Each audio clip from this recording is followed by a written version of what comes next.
Hi again everyone, we're now on to day 19 of the drawing challenge, and today we're going to be doing something a lot more freeform. We're just going to be creating a building from our imagination, from a very simple shape, just a standard cube. And knowing how this ends, I know it would not make any sense, but I just kind of went for it. It's a drawing exercise. Have a bit of fun with it. So in this exercise, we're going to be using the technique of molding and just adjusting existing shapes. So we're going to all start with a cube. And what I'm going to do is I'm going to cut out this tunnel in the cube that's going to run all the way to the other side, like so. And then I'm going to be doing it again on the left side. And hopefully it looks like it's going to be going all the way through. So you should be able to see the hole within the first one. So it's like two tunnels crossing each other. And those sketch lines don't really mean anything right now. What I should have done is drawn every single line of the cube, even the ones that you can't see. Then we'd be able to see how those two lines cross into the other side. But that's hindsight for you, I suppose. And yeah, this is not correct. Make yours correct. Be better than me. I've never claimed to be a good artist. I'm just trying to learn. But it's okay, you don't have to be the best. You don't, in fact, even have to compare to other people with anything. Don't beat other people. Beat yourself. Compare yourself to yourself and just get better each time rather than chasing other people, because I feel like that's not a very healthy way to compare against people. Let's say you're playing a video game and you're playing against a lot of different people.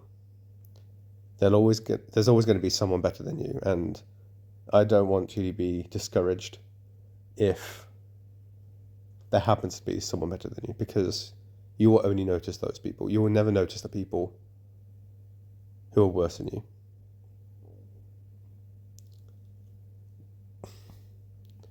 Just try and overcome the past version of yourself, and then you'll never be disappointed. You'll only ever improve. That's my advice anyway. Anyway, back to the drawing. I decided to add a little side cabinet and some bins to the side of my building. And then I decided to draw a little something at the back left. And then I changed my mind. And then I thought, the roof's looking pretty bare. Why not add kind of like a slanted roof over the top of all of it? Like so. And then I actually wanted to make it a bit of a pointier roof.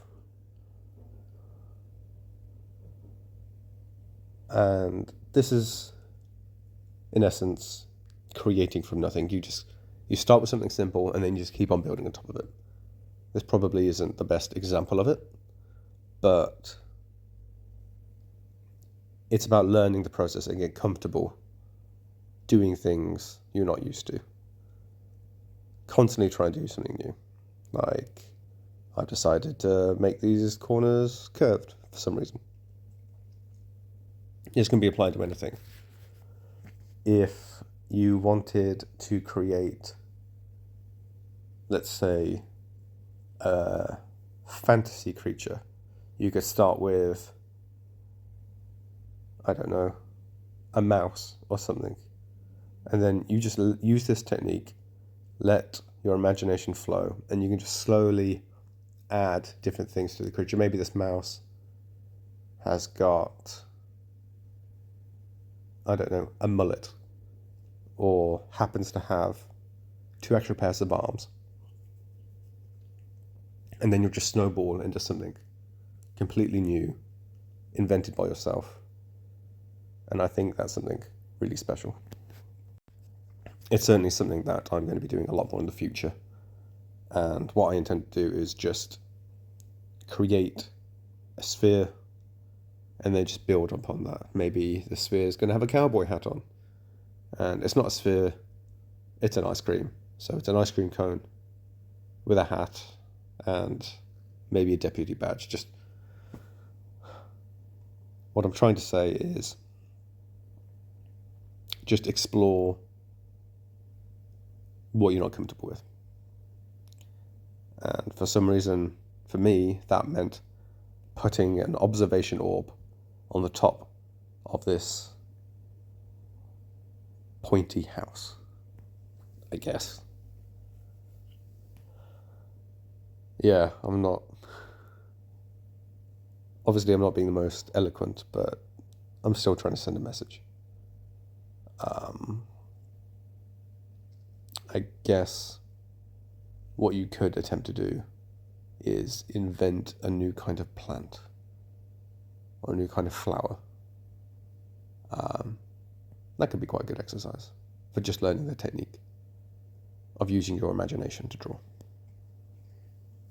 Start with a stem and maybe a couple of petals and just building it like that.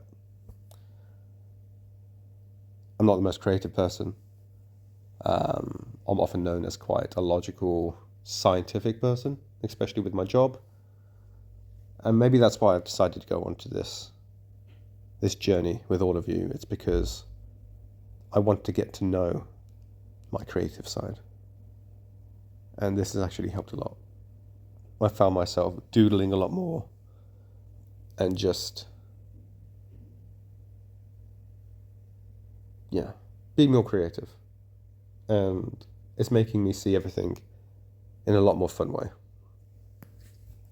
So I couldn't recommend it more. And maybe if you happen to be creative already, if you were, I don't know why you're watching my videos, but maybe explore something more logical and scientific and get that balance.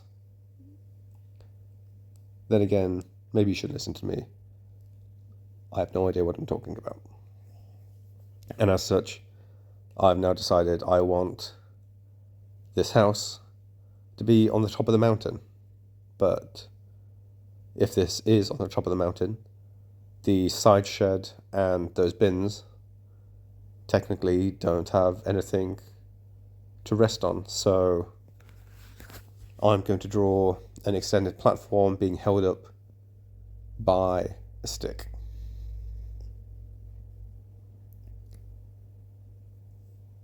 I feel like I've gone off the point for this lesson and maybe I've given myself too much freedom.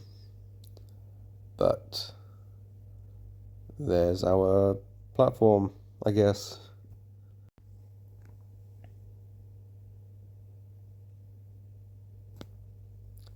And when I finished drawing this mountain, I figured, how would someone get to the top of this mountain to begin with?